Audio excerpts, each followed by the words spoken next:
As Tunde became more deeply involved in the cult, his academic performance suffered. His once bright future began to dim as he missed classes, neglected assignments, and became more involved in the dangerous activities of his newfound companions. Once upon a time, in a small village nestled amongst rolling hills, there lived a widow named Mrs. Adeola. Her only son, Tunde, was the apple of her eye. Tunde was not only handsome, but also exceptionally intelligent. His brilliance shone brightly even in the humble surrounding of his home.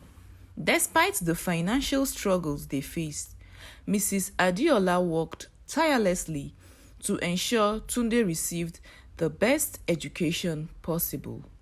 Her sacrifices bore fruit when Tunde excelled in his studies and earned admission into the prestigious university in the city. Excited for the opportunities that awaited him, Tunde bid farewell to his mother and set off for the university.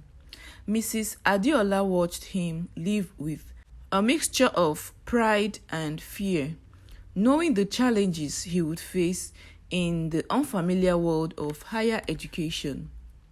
At the university, Tunde quickly made a name for himself. His academic prowess earned him the respect of his peers and the professors alike. However, amidst the bustling campus life, Tunde found himself drawn to a group of students who promised him power and protection, a cult. At first, Tunde resisted their advances, but the thought of belonging and the promise of influence gradually wore down his defenses. Before long, he was initiated into the cult, enticed by the sense of belonging and the false sense of security it offered. As Tunde became more deeply involved in the cult, his academic performance suffered. His once bright future began to dim as he missed classes, neglected assignments, and became more involved in the dangerous activities of his newfound companion. Mrs. Adeola sensed that something was not right when Tunde's letter became infrequent and filled with vague excuses for his absence. Concerned for her son's well-being, she decided to visit him at the university, hoping to set him back on the right path. Upon arriving at the university, Mrs. Adeola was shocked to find her once vibrant son transformed into a shadow of himself. Tunde's appearance was haggard, his eyes clouded with a mixture of guilt and fear. Despite Mrs. Adeola's plea and tears, Tunde remained steadfast in his allegiance to the cult. He refused to listen to reason, convinced that he had found true companionship and protection within its ranks.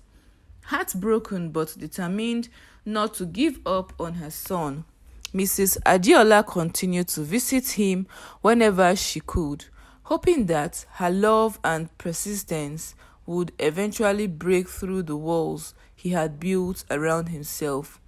Meanwhile, Tunde's involvement with the cult deepened, leading him down a path of violence and betrayal.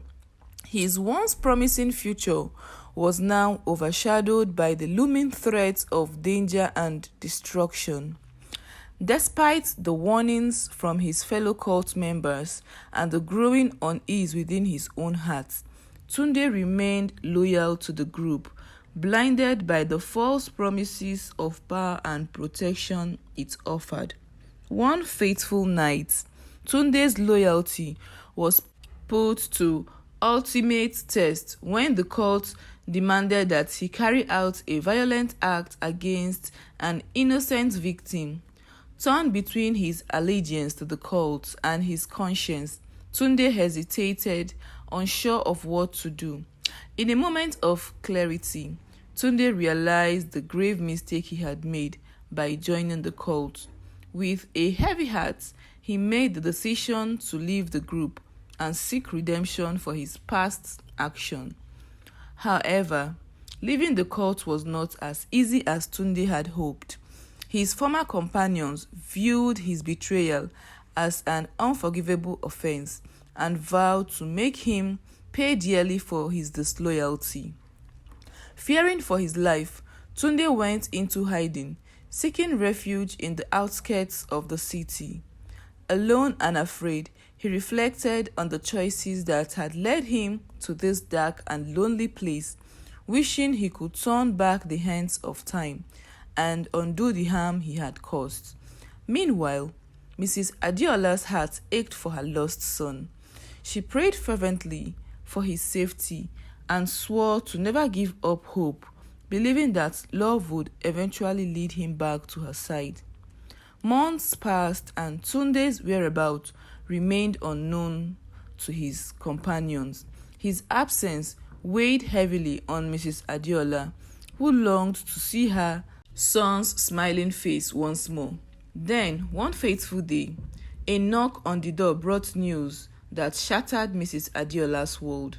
Tunde's lifeless body had been found in a remote alley, the victim of a brutal attack. Devastated by the loss of her only son, Mrs. Adeola wept bitterly. She mourned not only for Tunde's untimely death, but also for the promising future that had been stolen from him by the grip of the cult. As Mrs. Adeola laid her son to rest, she vowed to honor his memory by speaking out against the dangers of cultism and reaching out to other vulnerable young people who might be tempted by its false promises. In the wake of Tunde's tragic death, her story became a cautionary tale, serving as stark reminder of the destructive power of blind allegiance and the importance of staying true to one's value no matter the cost. Though Tunde's life had been cut short, his legacy lived on in the hearts of those who knew and loved him. His memory served as a beacon of hope, inspiring others to choose the path of life over the darkness of despair. For Mrs. Adeola, the pain of losing her son would never heal, but she found solace in knowing that Tunde's spirit lived on in the lives he had touched and the lessons he had taught. And so, as the sun set on the small village where Tunde had once roamed, his memory remained in the hearts of those who had known him, a testament to the enduring power of love, courage, and redemption.